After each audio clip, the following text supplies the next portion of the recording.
ইলিশের মাথা দিয়ে শীতের 5 রকমের সবজি রান্না করেছি। আহ, কি যে মজা! একবার না খেলে বুঝতেই পারবেন না। আসসালামু আলাইকুম, সবাইকে ওয়েলকাম জানাচ্ছি। আশা করি আল্লাহর রহমতে সবাই ভালো আছেন। আলহামদুলিল্লাহ, আমরাও ভালো আছি। এখানে দেখতে পাচ্ছেন আমি 5 রকমের সবজি নিয়ে নিয়েছি। সবজিগুলো কাটার আগে কিছুক্ষণ পানিতে ভিজিয়ে রাখছি। আর এখানে আমি সবজিগুলো কেটে রেখেছি। এখানে আমি নিয়েছি সিম, ফুলকপি, টমেটো, বেগুন, গাজর। তো এই 5 রকমের সবজি দিয়ে আমি ইলিশের মাথা দিয়ে রান্না করব। সবজিটা রান্না করার জন্য আমি একটা কড়াই বসিয়ে দিয়েছি। আর এখানে কিছু পরিমাণ সরিষার তেল দিয়ে দিচ্ছি। সরিষার তেলটা গরম হয়ে আসলে এরপরে আমি পেঁয়াজ কুচি আর কাঁচামরিচ দিয়ে দিচ্ছি। পুরো সবজিটাই আমি কাঁচামরিচ দিয়ে রান্না করব। এখানে আমি কোনো রকমের শুকনো মরিচ ব্যবহার করব না।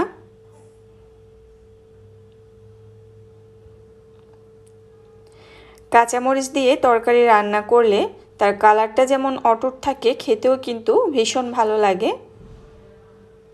এখানে আমি পরিমাণ মতো হলুদের গুঁড়ো দিয়ে দিয়েছি। এটা হয়ে গেলে এরপরে সামান্য পরিমাণে কিছু পানি দিয়ে দিচ্ছি।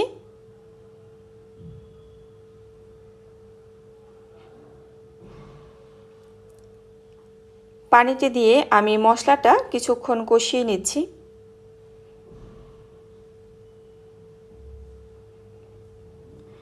মশলাটা কষানো হয়ে গিয়েছে। এই পর্যায়ে আমি যে ইলিশের মাথা রেখেছি তো সেগুলোই দিয়ে দিচ্ছি।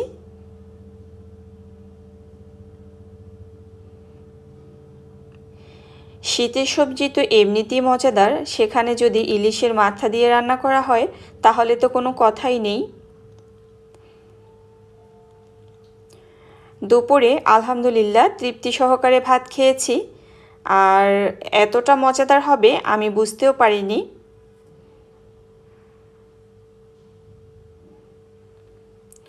তো মাছটা এখন আমি তুলে নিচ্ছি। এটাকে কিছু সময় জাল করে নিয়েছি।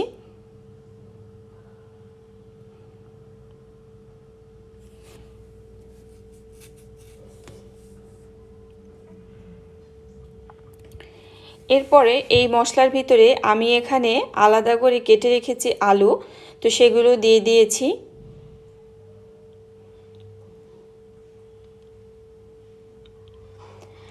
এরপরে আমি দিয়ে দিচ্ছি এখানে কিছু গাজর রেখেছি, তো আলুর সাথে সেই গাজরটাও দিয়ে দিচ্ছি। এগুলো যেহেতু সিদ্ধ হতে একটু সময় লাগবে, এই জন্য আগেই দিয়ে দিয়েছি।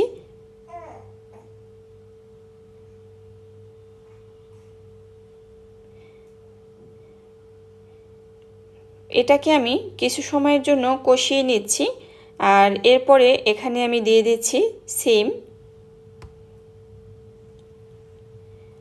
আসলে সব সবজিগুলো একসাথে দিলেই হবে না, কোনটা আগে সিদ্ধ হয় কোনটা পরে সিদ্ধ হয় সেটা বুঝে সেভাবে দিতে হবে।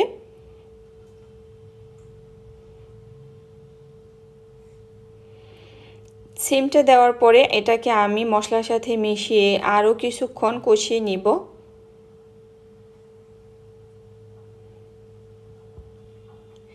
কষানোর জন্য অবশ্যই আমি কিছুক্ষণ ঢাকনাটা দিয়ে তারপরে ঢেকে রাখছি।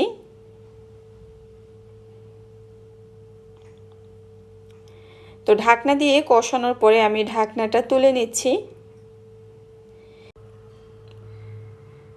তো এই পর্যায়ে আমি আরও একটু কষিয়ে নিচ্ছি। কতটা সুন্দর কষানো হয়েছে দেখেই বুঝতে পারছেন। আর কালারটা কিন্তু খুবই সুন্দর আসছে। এ পর্যায়ে আমি ফুলকপি, টমেটো, বেগুন একসাথে দিয়ে দিচ্ছি। যেহেতু এই সবজিগুলো খুব সহজেই সিদ্ধ হয়ে যায়, এই কারণে এটা একটু পরে দিয়েছি। তো সব সবজির সাথে মশলাগুলো আবারও ভালো করে নেড়েচেড়ে মিশিয়ে দিচ্ছি। এ পর্যায়ে এটাকে আমি আরও কিছুক্ষণ ঢাকনা দিয়ে ঢেকে রাখছি। ঢাকনাটা তুলে আমি আবারও নেড়েচেড়ে দিচ্ছি। জানি এটা নতুন কোনো রেসিপি নয়, আপনারা কম বেশি সবাই রান্না করতে পারেন, আমার চাইতে ভালোই রান্না করতে পারেন, তবে নতুন কোনো গৃহিণীর হয়তো উপকারে আসবে।